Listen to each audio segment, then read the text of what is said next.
Bonjour à tous et à toutes. Je suis ici devant la chapelle Notre-Dame de Lourdes à Saint-Michel-de-Bellechasse pour la journée Villégiature et Tradition qui se déroule dans le cadre de la fête de la Saint-Jean-Baptiste. Alors aujourd'hui, un angle de vue tout spécial sur ces festivités. Donc les saints et saintes et les fondateurs de notre pays qui nous ont devancés, qui ont construit notre Église, notre société. Nous allons poser la question à quelques participants. Quel saint, quelle sainte, bienheureux, bienheureuse, québécois, québécoise, qui t'inspire, qui te marque et qui t'inspire dans ta vie de foi? Mon fils, bonne découverte, bon pèlerinage avec nous. Venez-vous-en, on va aller les retrouver. Parce que moi, ce que je crois de la parole de Dieu, et dans la Bible, et dans la vie de ces saints-là, c'est que précisément, c'est là que Dieu nous attend. Alors, Père Thomas, en ce 24 juin, Saint-Jean-Baptiste, pourquoi faire mémoire de saints et saintes, de personnages qui ont vécu il y a 400 ans, aujourd'hui, en 2024? Parce que Dieu nous aime. Il nous parle à travers sa parole. On est habitué un peu, j'espère, de découvrir que dans les Écritures, le Seigneur nous parle et que cette parole-là, elle agit, elle nous transforme. Mais cette parole-là qui est dans les Écritures, elle est encore vivante dans l'histoire, dans notre histoire à nous, mais d'une façon particulièrement claire et incarnée dans la vie des saints et des saintes, que l'Église nous donne comme une parole de Dieu vivante, agissante. Une forme de l'amour de Dieu, une des façons que ça a de se vivre puis de se montrer. Alors c'est ça, les saints, c'est une parole de Dieu qu'on doit écouter pour se laisser transformer, comme la parole de Dieu dans les Écritures a le pouvoir de nous changer. Et toi, Marie-Camille, quel saint d'ici affectionnes-tu et qui t'affectionne aussi? Bien, bienheureuse Marie-Catherine de Saint-Augustin parce qu'elle était hospitalière. Puis comme je travaille dans le domaine de la santé, mais je trouve ça vraiment touchant. Et puis elle avait aussi des moments qui étaient plus difficiles pour elle. Puis comme je suis une personne assez émotive, bien, ça me touche, là, donc je lui demande. Qu'est-ce qu'elle a eu comme mission? De lutter contre le malin. C'est correct? Elle dit scandalisé correct? Rien de moins. OK. Rien de merci. C'est ça, la game. L'hôpital, c'était son sideline. Fonder un système de santé, elle faisait ça à temps perdu. Sa vraie job, c'était de lutter contre l'esprit du mal. Et parce qu'elle est entrée dans cette mission-là, d'une façon scandaleuse pour nous, allez lire ce qui est écrit sur elle. Et tu lis ça, puis là, avec nos visions matérialistes d'aujourd'hui, qu'est-ce qu'on fait? On lit ça et on dit, elle avait des problèmes de santé mentale. De santé mentale. C'est sûr. C'est sûr. C'est sûr que tu dis ça. Sauf que ce qu'on lit sur elle, c'est quoi? Une infirmière hors pair. Une administratrice extraordinaire. Une directrice d'hôpital dans une... Tu sais, il y a du monde qui génère du chaos, en connaissez-vous? Elle, c'est le contraire. Elle bouffe le chaos. Elle l'absorbe. Elle génère de l'ordre, comme rien qu'une sœur peut faire. Une sainte sœur. Moi, je vais présenter Saint-André-Bessette. Je suis une fille de Montréal. C'est une figure que je trouve particulièrement inspirante parce qu'il a eu vraiment une confiance incroyable en la Providence. Il partait de rien et il a créé un édifice, une œuvre qui existe encore aujourd'hui puis qui est un symbole qui rappelle aux Québécois notre origine de foi. Et avec Saint-François-de-Laval, c'est son dévouement pastoral avec les 9 déplacements en Europe jusqu'au Québec, de là et d'ici. Donc pour moi, ça m'inspire comme curé de l'imiter où je suis. Oui, c'est vrai que ce n'était pas des déplacements en avion à l'époque. Dans la vie de Saint-François-de-Laval, celui qui a reçu la mission de rassembler l'Église des débuts de la colonie, de rassembler l'Église et de la guider. Imagine, il y a sa mission-là de guider, de rassembler. Il nous dit que pour lui, l'enjeu, Saint-François-de-Laval, c'est l'abandon. Et qu'est-ce qu'il y a comme vision? Il y a une vision pour son clergé, pour ses communautés, de systole, diastole, de cet aller-retour où il y a un cœur brûlant, où les missionnaires se forment, se nourrissent, s'entraident. C'était sa vision. Et il n'a pas juste dit ça. Il a fondé ça. Il a fondé cette association de prêtres-là. Sa santé décline. Qu'est-ce qu'il fait? Il démissionne, puis il demande d'être remplacé. Puis il choisit lui-même son successeur, Monseigneur de Saint-Vallier. Il dit, ça va être le gars qui va continuer cette œuvre-là. Il est arrivé, puis dans les premières affaires qu'il a commencé à faire, c'est de dire, c'est quoi ça, cette affaire-là? Il a tout fait pour que ça arrête. Tout fait. Puis là, on commence à parler d'abandon pour vrai. Là, ça commence. Le vrai abandon. Le vrai abandon qui te met face à Dieu. Parce que c'est pour Dieu qui fait ça. Mais c'est qui fait ça?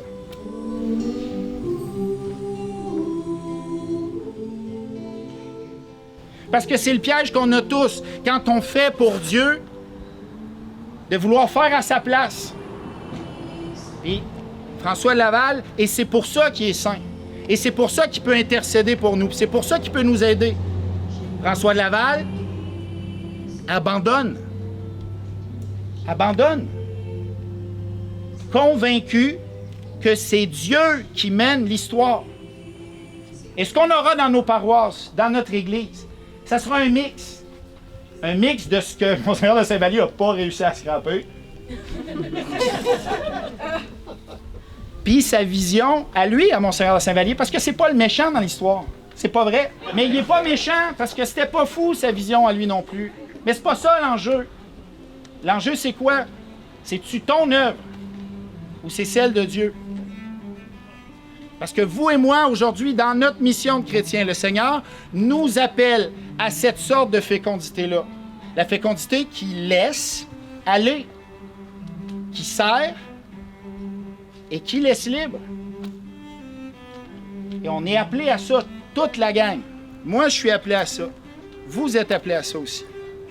Et pour ça, François peut être un fondateur. Parce que lui est fondé. Lui, il est solide. Lui, il est à côté sur le seul qui est le maître de l'histoire.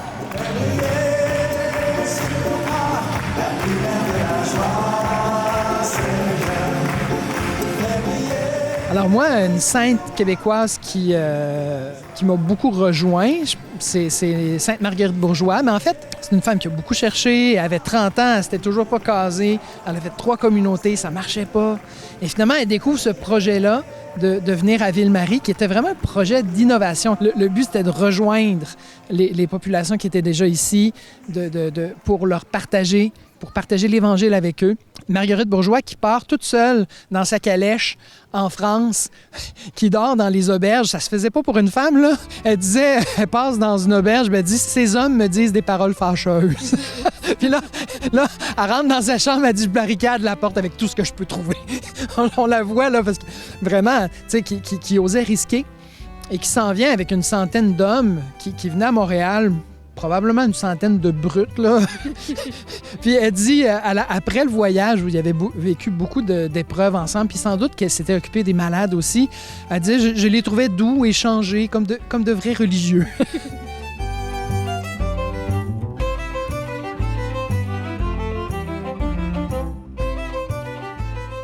Marie de l'Incarnation, elle vivait beaucoup d'intimité avec Jésus, avec le cœur du Christ, le sang du Christ, puis elle avait vraiment un amour d'épouse là, avec Jésus, puis moi, c'est ce qui me touche, là, entre autres. Puis ce que j'aime de Marie de l'Incarnation, c'est qu'elle a été maman aussi, comme moi, je suis une mère de famille. Au cœur de la vie de Marie de l'Incarnation, il y a cette appartenance totale à Dieu. Totale. Marie de l'Incarnation a pu construire des institutions, des bâtisses et surtout des femmes, un peuple. Parce que la seule chose qui comptait pour elle, c'était la relation intime qu'elle avait avec Dieu. Le Seigneur veut cette totalité-là. On passe notre temps à donner quelque chose de nous à Dieu. Ça ne l'intéresse pas. Ça ne l'intéresse pas. Il n'en a pas besoin. La seule façon de répondre au don que Dieu fait de lui-même, c'est de se donner soi-même. On passe notre vie spirituelle souvent comme des amoureux qui se font cruiser par quelqu'un qui se donne tout à toi, puis toi, qu'est-ce que tu fais? Tu lui montres tes bébelles. Tu lui dis, ah, attends, je te donne ça. Non, pas ça. Toi. Ah, mais je te donne ça. Non. Toi. C'est toi qui veux. C'est moi qui veux. Puis ça nous fait peur. Ça nous fait peur. C'est normal. Mais il y a une joie. Il y a la seule vraie joie. Il y a la seule vraie paix au bout de cette peur-là. La seule charité. C'est pour ça qu'on prie. Pour nous, pour tous ceux à qui le Seigneur veut nous envoyer. Qui ont besoin de ce don-là, de cette sorte-là. Tes enfants n'ont pas besoin d'un morceau de toi.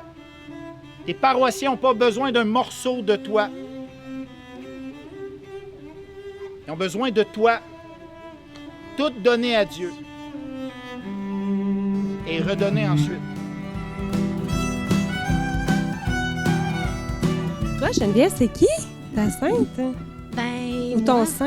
Elle n'est pas encore sainte. Je pense qu'elle est vénérable. C'est Marie Fiedibach, la fondatrice des Sœurs du Bon Pasteur, qui s'est occupée des femmes pour leur redonner des femmes dans des situations difficiles, des ex-prisonnières, des ex-prostituées, tout ça, pour leur redonner leur dignité puis leur place dans la société. Elle était entourée d'autres femmes qui ont donné leur vie comme elle. Puis ça a formé, voilà, c'est des femmes inspirantes. Il y a plein d'œuvres encore aujourd'hui qui nous viennent des Sœurs du Bon Pasteur, puis qui sont, qui sont un beau soutien pour les femmes, leurs enfants, leur milieu, leur famille. Voilà. Ouais, à découvrir. Une chance que je la connaissais pas trop comme ça. Tu me l'as laissé! Bon, on va les prier nous autres aussi. On va essayer de devenir saintes nous autres aussi. Il n'y a qu'un seul Dieu dans les cieux.